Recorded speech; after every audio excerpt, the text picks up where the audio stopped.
नमस्कार दोस्तों, stock analysis channel पे आप लोगों का एक बार फिर से स्वागत है। तो दोस्तों आज हम लोग जानने वाले हैं स्टॉक मार्केट के बारे में। स्टॉक मार्केट है क्या, इसके बारे में हम लोग आज पूरा डिटेल्स में एकदम जानने वाले हैं। बेसिक से लेकर एडवांस लेवल तक एकदम पूरा जानने वाले हैं।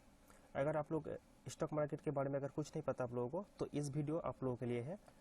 स्टॉक मार्केट बेसिकली होता क्या है, अगर हम लोग इसके दूसरी भाषा में अगर हम लोग समझेंगे तो इसका नाम होता है शेयर बाजार।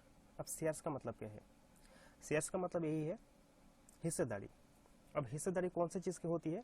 आप जिसकी ओनर होती हो या फिर मालिक होती हो, उसी ही चीज़ का जो हिस्सेदारी होती है वो है शेयर्स। ठीक उसी तरह का अगर आप लोगों को अगर किसी कंपनी में हिस्सेदारी चाहिए, कंपनी में इन्वेस्टमेंट कर रहा है, अगर कंपनी का जो हिस्सेदारी आप लोगों को चाहिए, ठीक है, तो आप लोगों को क्या करना पड़ेगा? आप लोगों को स्टॉक मार्केट पे आना पड़ेगा। किसी भी चीज़ को अगर खरीदना है या फिर बेचना है तो उसके लिए तरह तरह की मार्केट होती है। जिस तरह से अगर कपड़ा खरीदना होता है तो कपड़ों का मार्केट एकदम अलग होता है। अगर आप लोगों को सब्जियां खरीदनी होती है तो सब्जियां के लिए भी एक मार्केट अलग होता है। जो सब आप लोगों को जो नज़दीकी सब्जी मंडी है वो एकदम अलग होता है, और जो कपड़े खरीदने के लिए वो उसका बाजार अलग होता है। ठीक है दोस्तों, ठीक उसी ही तरह एक कंपनी का जो शेयर्स होता है खरीदने के लिए और बेचने के लिए जो मार्केट है वो भी अलग होता है। हमारे इंडिया में जो दो सबसे बड़ा स्टॉक एक्सचेंज है उसका अगर नाम बताओ, वो है सबसे पुराना बॉम्बे स्टॉक एक्सचेंज है जिसका नाम है BSE, जो है मुंबई में है। यह है बॉम्बे स्टॉक एक्सचेंज। ठीक है दोस्तों, अगर NSE के बारे में हम लोग बताएंगे तो ये होता है आपका NSE, जिसका नाम है नेशनल स्टॉक एक्सचेंज। अगर आप लोगों को एक कंपनी का शेयर्स खरीदना है या फिर शेयर्स को बेचना है तो आपको क्या करना पड़ेगा? आपको स्टॉक मार्केट में आना पड़ेगा। अगर आप लोगों को शेयर्स बेचना है या फिर खरीदना होता है तो आप लोगों को क्या करना पड़ता था? पहले शेयर्स मार्केट में फिजिकल आप लोगों को जाना पड़ता था और वहाँ पर जाके आप लोगों को खरीदना होता था या फिर बेचना होता था कोई भी शेयर्स, और उसके लिए एक्चुअल में शेयर सर्टिफिकेट भी दिया जाता था। ये बात बहुत पुरानी हो चुकी है, लेकिन अभी इंटरनेट का ज़माना आ गया है, इसीलिए क्या हो गया, अभी सब कुछ एकदम डिजिटलाइजेशन हो गया है। इंटरनेट बेस ही अभी स्टॉक को खरीदा जाता है या फिर बेचा जाता है, वो भी घर बैठ के। ठीक है दोस्तों, अगर पुरानी अगर आप लोग किसी को अगर जानते होंगे शेयर मार्केट में जो काम करता था पुराने अगर लोग, तो उन लोगों का अगर आप लोग को बताएंगे तो फिजिकली जब मार्केट में जाकर आप लोगों का ट्रेड करना पड़ता था या फिर कोई भी शेयर खरीदना या फिर बेचना पड़ता था, तब आप लोगों को क्या एक्चुअल में जो शेयर सर्टिफिकेट होता है, एक्चुअल में जो आपका शेयर्स होता है सर्टिफिकेट, उसको आप लोगों को दिया जाता है। ठीक उसी तरह का जो सर्टिफिकेट होता है वो भी आज भी दिया जाता है, लेकिन वो क्या होता है? डिजिटलाइजेशन फॉर्म में। जो डिजिटलाइजेशन फॉर्म में अगर आप लोगों का जो शेयर्स रखा जाता है वो कहाँ रखा जाता है? वो डीमैट अकाउंट पे रखा जाता है। अगर डीमैट अकाउंट क्या है, अगर इसके बारे में अगर जानना है तो मैं थोड़ा बता देता हूँ आप लोगों को। डीमैट अकाउंट है आपका जो शेयर्स है उसको डिजिटलाइजेशन करके रखने के लिए। अब डिजिटलाइजेशन करके रखता कौन है? एक जो रखता है वो है CDSL, और एक होता है NSDL। अगर इसको अगर फुल फॉर्म में बताऊं आप लोगों को, सेंट्रल डिपोजिटरी सर्विस लिमिटेड, और NSDL का फुल फॉर्म है नेशनल सिक्योरिटी डिपॉजिट लिमिटेड। अगर आप लोग किसी कंपनी का शेयर्स को अगर खरीदना चाहते हो तो आप लोगों को पहले क्या करना पड़ेगा? पहले आप लोगों को एक ब्रोकर के पास आप लोगों को एक अकाउंट खोलना पड़ेगा। अगर ब्रोकर के बारे में अगर हम लोग बताएंगे तो इंडिया का सबसे लार्जेस्ट ब्रोकर है अपस्टॉक है, जिरोदा है, फायर्स है, ये बहुत सारे ब्रोकर है। तो या फिर अगर आप लोगों को अगर शेयर्स खरीदना है या फिर बेचना है, ब्रोकर की क्यों ज़रूरत पड़ता है? क्योंकि और सेबी के अनुसार और फिर एक्सचेंज के अनुसार आप लोग मार्केट में डायरेक्ट एकदम से जाके आप लोग किसी बायर्स और किसी सेलर्स के साथ आप लोग वो नहीं बेच सकते, और आप किसी दूसरे से आप लोग शेयर्स नहीं खरीद सकते हो। ठीक है दोस्तों, पहले आप लोगों को क्या करना पड़ेगा? उस ब्रोकर के वहाँ पर आप लोगों को अकाउंट खोलना पड़ेगा जिस ब्रोकर सेबी रजिस्टर्ड है और NSE या फिर BSE एक्सचेंज में लिस्टेड है। ठीक है दोस्तों, उसी ब्रोकर के साथ आप लोगों को अकाउंट पहले खोलना पड़ेगा। उसके बाद आप लोग क्या कर सकते हो? उसी मार्केट में जो BSE है या फिर NSE है, जो सबसे बड़ा स्टॉक एक्सचेंज है, वहाँ पर जाकर जितनी भी कंपनियां लिस्टेड है उसकी शेयर्स आप लोग खरीद सकते हो या फिर बेच सकते हो। ठीक है दोस्तों, तो अगर कंपनी में इन्वेस्ट करना है या फिर कंपनी का कोई हिस्सेदारी आप लोगों को खरीदना है, ठीक है दोस्तों, तो आप लोग सब कंपनी का खरीद नहीं सकते। जब आप लोग जिस कंपनी का जो शेयर्स खरीदना चाहते हो उस कंपनी को बीएससी या फिर एनएससी, इस दोनों जगह पर लिस्टेड होना चाहिए उस कंपनी को पहले। अगर वो कंपनी इस दोनों जगह पर अगर लिस्टेड नहीं है तो आप लोग नहीं खरीद सकते हैं। तो कंपनी इस बीएससी और एनएससी में क्यों लिस्टिंग करते हैं? क्योंकि ये दोनों इंडिया का सबसे लार्जेस्ट स्टॉक एक्सचेंज है और यहाँ पर जितने भी ग्राहक होते हैं ना, जिस तरह से हम लोग रिटेल ट्रेडर होते हैं, रिटेल इन्वेस्टर होता है, वो यहाँ पर ज़्यादा होते हैं।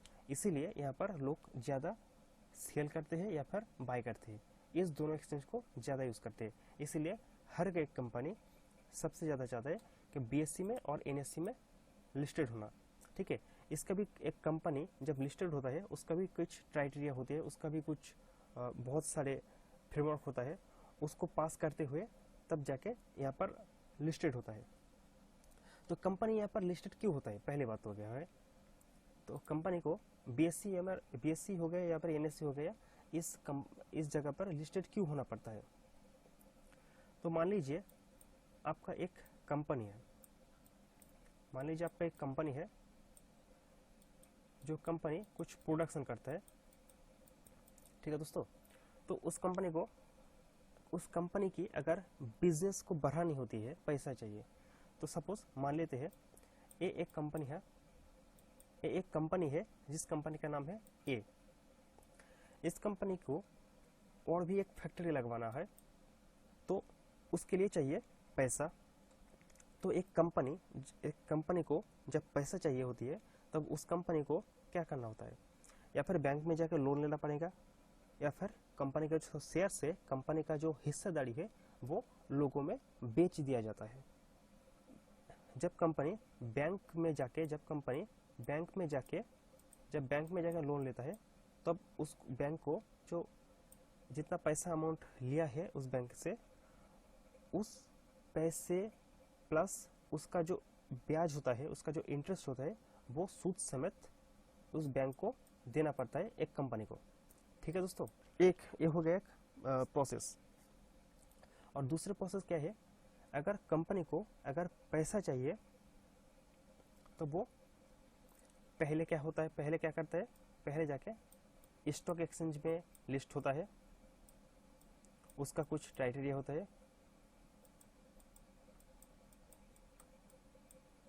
इस दोनों जगह पर कहीं पे जाके किसी एक पर भी जाके वो लिस्टेड हो सकता है, उसके लिए भी एक क्राइटेरिया है, वो सेबी का जो एकदम गाइडलाइन है उसके हिसाब से वो क्राइटेरिया फुलफिल होता है। तो वो क्या करता है? वो जाते हैं बीएससी में लिस्टेड होता है और लिस्टेड होने के बाद क्या करता है? वो आईपीओ लेकर आता है। क्या लेकर आता है? आईपीओ।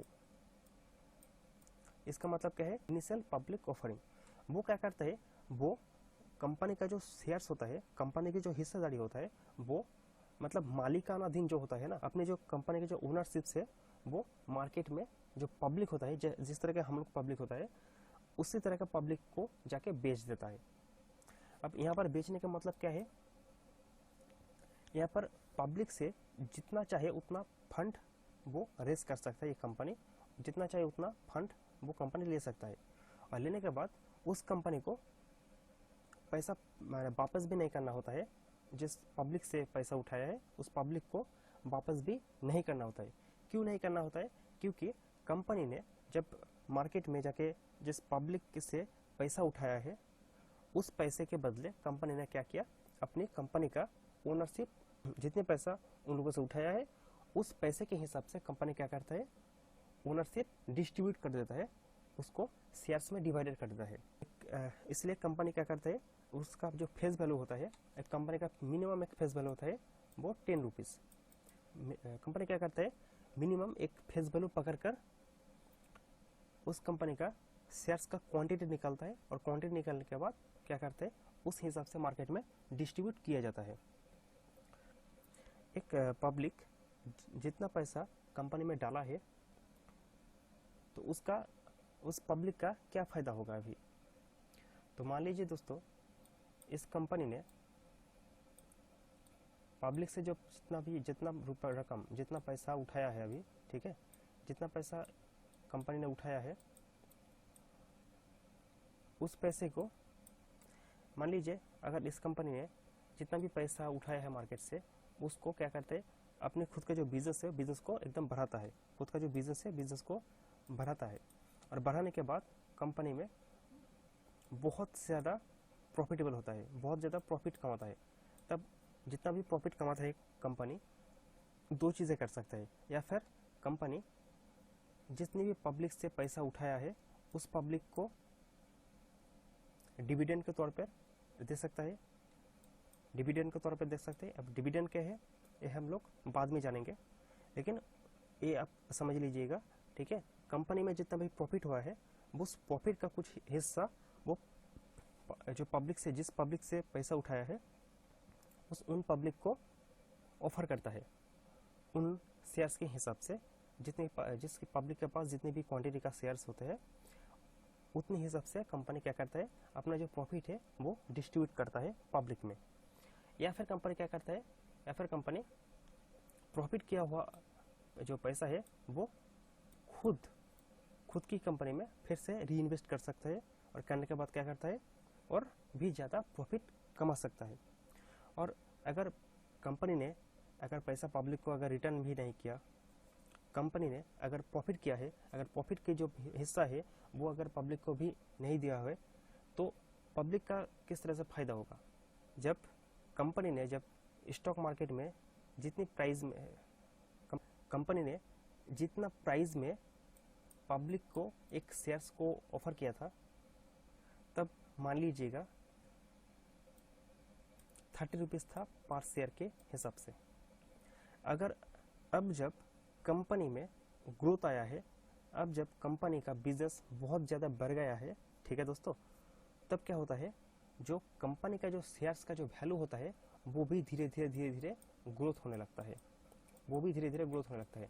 अगर कंपनी खुद का जो पैसा, जो प्रॉफिट किया हुआ पैसा अगर पब्लिक को नहीं देता है डिविडेंड के रूप में, वो अगर खुद भी री इन्वेस्ट करता है खुद की बिजनेस में, अगर कंपनी का जो ग्रोथ होता है, अगर कंपनी का जो अगर प्रॉफिट ज़्यादा बढ़ता है, तब क्या होता है, जो कंपनी का जो शेयर्स का जो वैल्यू होता है ना, वो भी धीरे धीरे बढ़ता रहता है। इसलिए आप लोग स्टॉक एक्सचेंज में देखते होंगे कि प्राइस का भाव इतना था, इतना बढ़ गया है, अब इतना था, अब इतना बढ़ गया है। वो क्यों बढ़ता है, अगर कंपनी भी ज़्यादा ग्रोथ दिखाता है। सिमिलर वे में आपका जो शेयर्स का जो वैल्यू होता है वो भी यहाँ पर इंक्रीज होता रहता है। अगर कंपनी अगर खराब परफॉर्मेंस करता है तो वो क्या होता है, वो यहाँ पर डिक्रीज भी होता है, कंपनी का शेयर का जो प्राइस है वो भी यहाँ पर गिरता है। तो आशा करता हूँ आप लोग यहाँ पर समझ चुके होंगे यहाँ पर स्टॉक मार्केट है क्या और यहाँ पर किस तरह से काम होता है। अगर आप लोगों को शेयर मार्केट के बारे में एकदम कुछ भी नहीं पता है, अगर आप लोगों को शेयर मार्केट में इंटरेस्ट है, अगर इन्वेस्टमेंट करना चाहते हो या फिर ट्रेडिंग करना चाहते हो, इस चैनल को सब्सक्राइब करके रख लीजिएगा दोस्तों। अगर आप लोगों को अच्छा लगे तो इस चैनल को आप लोग ज़रूर सब्सक्राइब करके रख लीजिए। तो आप लोग ज़रूर लाइक कीजिए, शेयर्स कीजिए दोस्तों। मैं इसी तरह से एकदम आसान से आसान भाषाओं में वीडियो लाने की कोशिश करूँगा, और भी कुछ वीडियो मैंने बना कर रखा है, आप लोग वहाँ वो भी देख सकते हो। मैं टेक्निकल एनालिसिस क्या है आप लोगों को जाना है तो आप वहाँ पे भी देख सकते हो। मैं फुल फ्री कोर्स बना कर रखा हूँ अभी। तो धीरे धीरे करके मैं एक्सप्लेन करता रहूँगा, मेरा जो खुद का जो एक्सपीरियंस है मार्केट में वो भी एक्सप्लेन करता रहूँगा। तो आप लोग सब्सक्राइब करके अब हमारे साथ जुड़े रहिए। एकदम फ्री ऑफ कॉस्ट हम लोग आपको स्टॉक मार्केट के बारे में एजुकेट करते रहेंगे दोस्तों। अगर आप लोगों को अगर मार्केट में ट्रेडिंग करना है या फिर इन्वेस्टमेंट करना है तो उसके लिए आप लोगों को एक ब्रोकर के पास अकाउंट खोलना ज़रूरी होता है।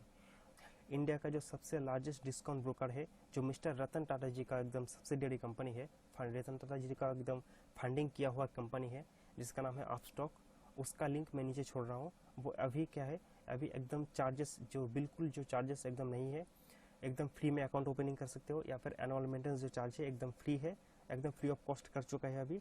तो इस मौके का फ़ायदा आप लोग ज़रूर लीजिए। मैं नीचे डिस्क्रिप्शन बॉक्स में इसका लिंक छोड़ रहा हूँ। और चलिए दोस्तों, मिलते हैं अगले वीडियो में।